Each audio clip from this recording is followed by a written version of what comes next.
Hi.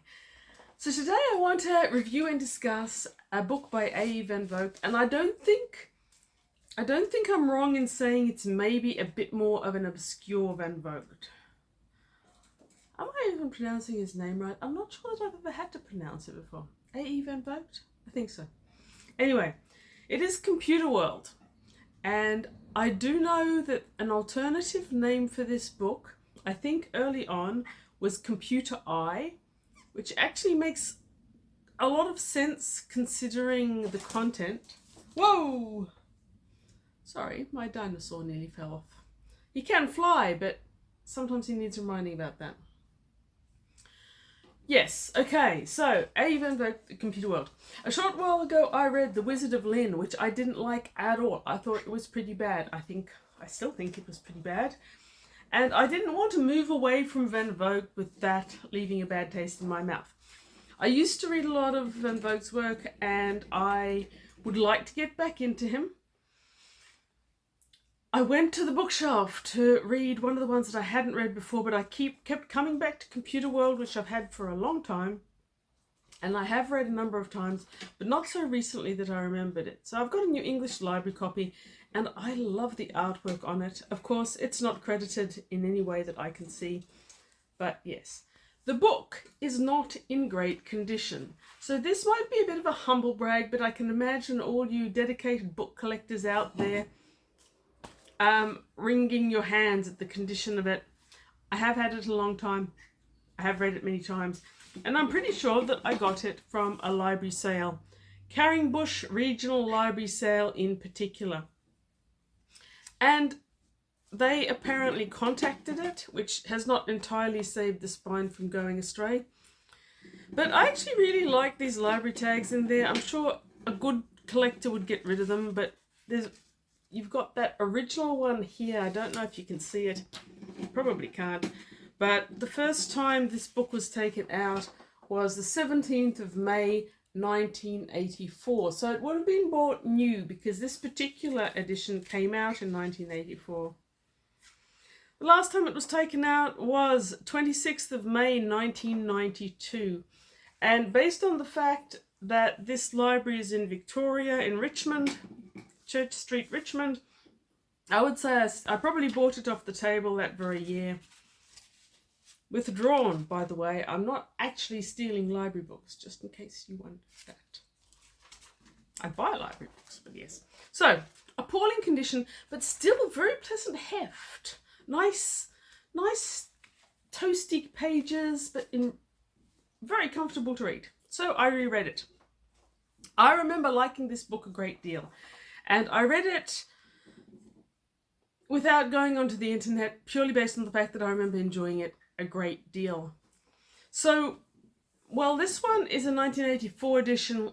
I think it was originally published in 1983, which puts it right on the crux of cyberpunk and makes it also one of Van Vogt's last couple of novels. I think he had one after this, and I know he did publish some things in the 2000s, but I believe they were collections or similar. So I think this was one of his last novels. And I would say that this was Van Vogt venturing into the cyberpunk world, dipping his toes in a more modern style AI, because it's all of that. Now, I forget when this is set. It is set in the far, far future from now. It isn't one of those that sets it in the far, far future of 2020, and we laugh. Now, we're way ahead of that. But essentially, it does still look like a futuristic version, the future as seen through the lens of someone who lived in the 60s and 70s and 80s. But he'd been writing since the 40s, and I think that early style does permeate through his writing. So we are in the far future. And we have quite a few characters in here and quite a few different plots happening. But essentially we have three prime characters. We have our protagonist, who is Computer. And this computer essentially is not a computer, it's the computer. It's the computer for the entire United States of America. And it has its fingers in its pies of everything and everyone. It has profiles of everyone, and the way it profiles humans is an integral part of the plot. So I'm going to try and do this with minimal spoilers, by the way. It does have links to military vehicles, and there's some mention of space stations, but only in a glancing way, and other countries only in a glancing way. But computer is essentially an American construct, and within America, it is everywhere. So the first few chapters are narrated by computer, and it is very much Van Vogt trying to simulate how a computer would work. It's him figuring out and trying to make us think of the logic paths that might work for a computer, how a computer might do things based on its own operating systems, and I found this narration really interesting and really well done. It's an early form of computer interpretation, sure. We have far more sophisticated computer-based things now, but that doesn't make this bad. It just makes it interesting because you're seeing how someone early on was trying to get their head around a computer working. Another of our characters is Colonel Yelko Smith. Now, Van Vogt does something interesting here. He does it in other books as well, I think. He has names that sound as if they should be familiar names to our world, but are just slightly different. So Yelko is spelled Y-A-L-C-O, but Smith. So here's a colonel at the beginning of the narrative that is eventually shared with us by the computer. So computer is operating in the now, but we get flashbacks to other things that have previously occurred between computer and other events and other people, especially when he's given a command to think about something or save something.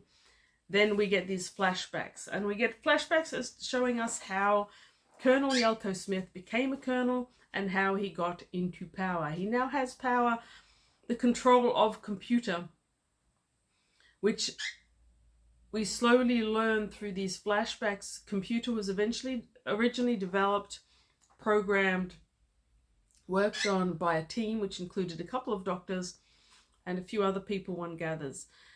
But at some point it became the property and being operated by the military, which is where Yelko comes in.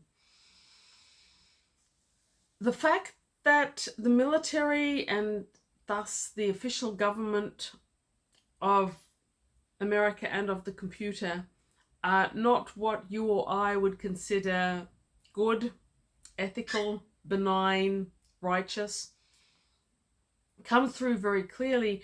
But for the most part, Van Vogt does an excellent job of keeping computer completely neutral and completely disinterested. It obeys its programs. There is no moral or ethic questioning to it in the early chapters, but later on that changes. Our other main character is Glay Tate. Now, Glay Tate is the leader of Computerworld Rebels.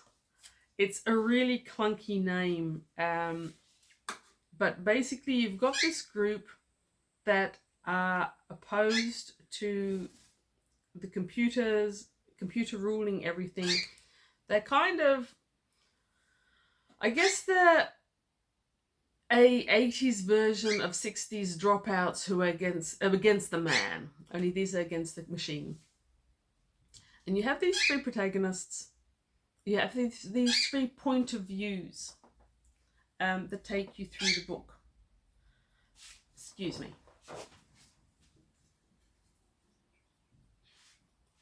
Say squeak. Well done. See, I can be trained by a bird.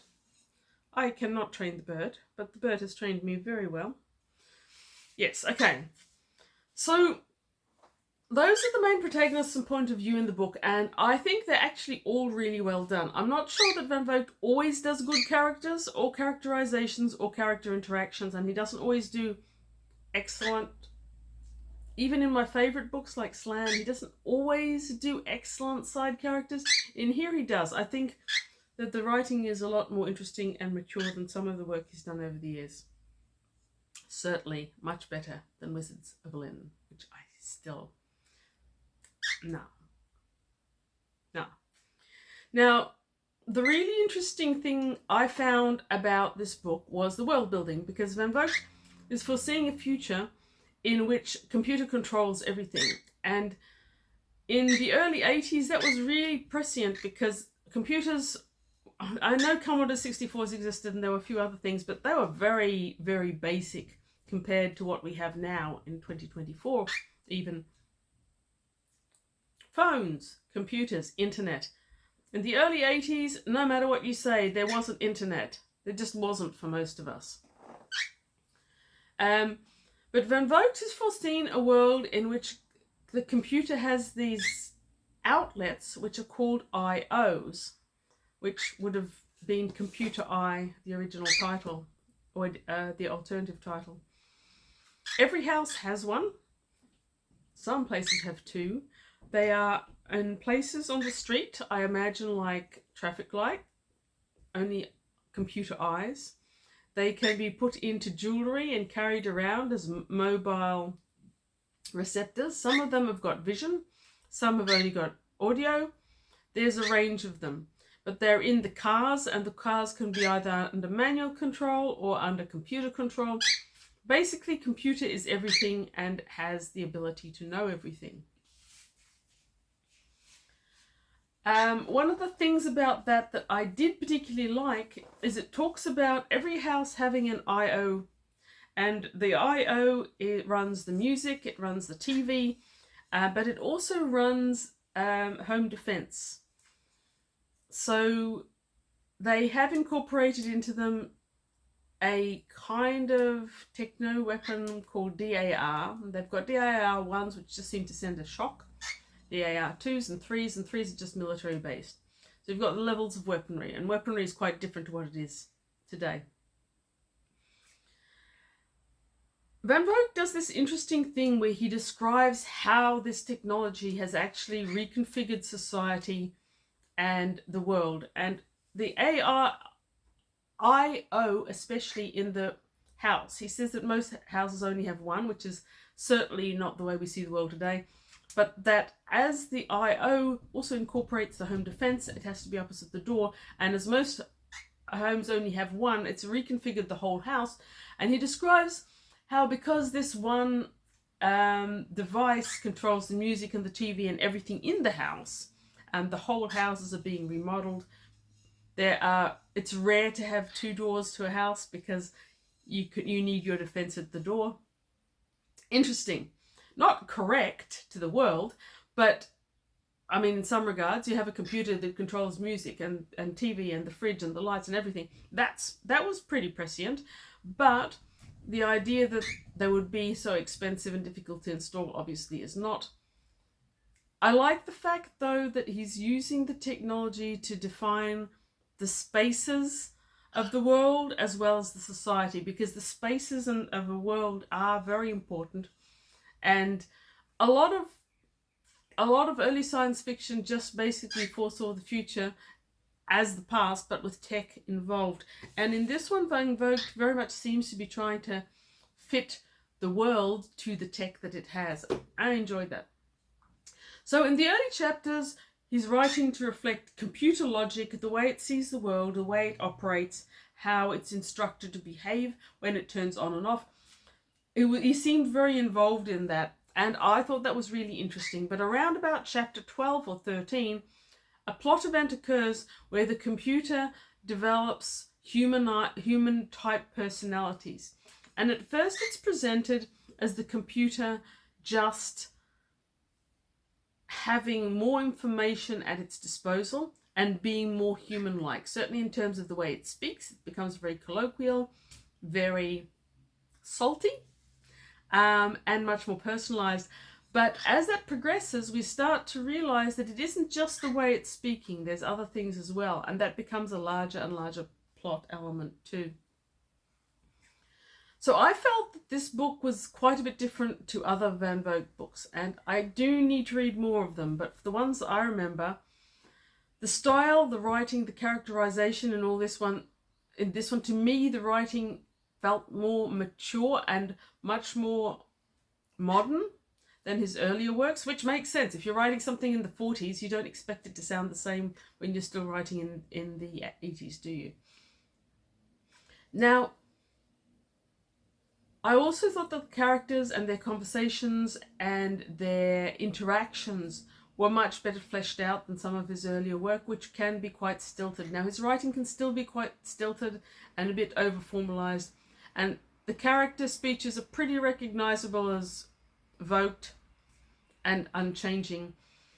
So it's definitely still his style, and I think people who enjoy the Vogt style will still enjoy this one if they're prepared for something a little bit different. Now, while doing a little bit of post-reading research, I found, rather to my surprise actually, that a lot of people really didn't like this one. Now, I do like Van Vogt. I can understand why someone wouldn't like his writing overall. It might be a bit niche, especially for younger readers. And he's famous for the Slan books, for the Slan book, and for the Weapon Makers of Isha book and the Null A series. I found this one far more accessible and readable than Null A and Isha. So I was surprised at how many people hadn't liked it. I was also surprised by how many people seem to have read it in Spanish or Portuguese. Maybe there's been a run on that or something. To me, the only real negative in this book was the way that Vogt apparently didn't really get programming on computers. So this is a bit of a spoiler, but Colonel Yalko, who has control of the computer now, he calls programming basically prepare for programming, and then he just talks at the computer. And his instructions and descriptions are rife with contradiction and have no preparation whatsoever. Any modern reader reading this is going to go, nah, this is just never going to work. This is foolish. And some of his results aren't great. But I don't think that Vogt really had enough computer background to realize that there's a difference between baseline programming and search function. So yes, you or I can talk to ChatGPT and ask for information, but that isn't programming. The programming happens behind that and is considerably more complex. Now, I don't know if Van Vogt knew that and just didn't care. He wrote it the way he wrote it, or if he didn't realize it. It does come across a little bit as if he didn't realize it. I also found it very cute that in year 30,000 whatever, the US Navy is still primarily concerned about commies. I don't think they were in the 80s even, but yeah, that was funny. Anyhow, you know. So not everyone liked this writing style, but I did. A lot of people complained about him being way behind in the tech, but give the man a break. He's been writing since the 40s. This is written in the 80s. And yes, there were Commodore 64s in the 80s, but they weren't that common. There was no internet. Those early computers, I remember them. They're not anything resembling computers of today. So expecting Van Vogt to know about them because they existed somewhere in the sphere, I don't think that was fair at all. Now, another complaint is that there is too strong and too unlikely a spiritualistic element. Squawk. And I can get that. There is a very spiritual side to it. It's not exactly a spoiler to say that the anti-computer league headed by Glay Tate believe that through interaction with the computer, something of the essential humanity is being drained away from people. Van Vogt and Glay don't actually call it soul, but it's some essential human characteristic that is becoming weaker and weaker in humanity, and Glay and Vogt presumably tie it to an increase in crime and ethics. So the spiritual background, I don't think he lays it on too thick, but there is a bit of it. It's not so much my thing, but I don't think it's as prominent as some people felt it was. And well, there was an area before the ending that again came on a bit strong. Overall, I think it did well, and the ending was good. So overall, Computerworld, for all its tiny flaws, I think for me this is a Goodreads 5 out of 5. I've read it many times. I still enjoy it. It was easy to read. Its readability is very high. It is easy to read. It's fun to read. The plot can get a little bit complex, and you've got a lot of different people doing different things, and you don't always know why they are. But the sides and their involvement in the situation are very clearly delineated, and the risks and consequences that are going down are pretty clear as well. So I think overall it's a pretty exciting book. Maybe a mild sort of exciting book. And I'm not going to say it's my favourite Van Vogt, but it's definitely up there in the top 2 or 3. And it seems to be a bit niche. Not so many people seem to be reviewing it. Not so many people seem to have heard of it. And I would very much recommend it, especially if you're trying to get into Van Vogt and you're finding that his older writings are a bit more, I suppose, challenging to read because of that very formal cadence he uses in his early writing. This one is far more accessible. And I think it's a shame that more people aren't talking about this, really. It's a shame that more people aren't talking about Van Vogt. But when they are, they seem to be talking about just 1 or 2 of his books. And I would really like to get into his more obscure ones, get my hands on some of the ones that I used to own and don't anymore. Thank you for listening to me rave about this. Hopefully not as obscure as it could be. A Van Vogt Computerworld, and have a great day and read good books. Maybe read some more Van Vogt.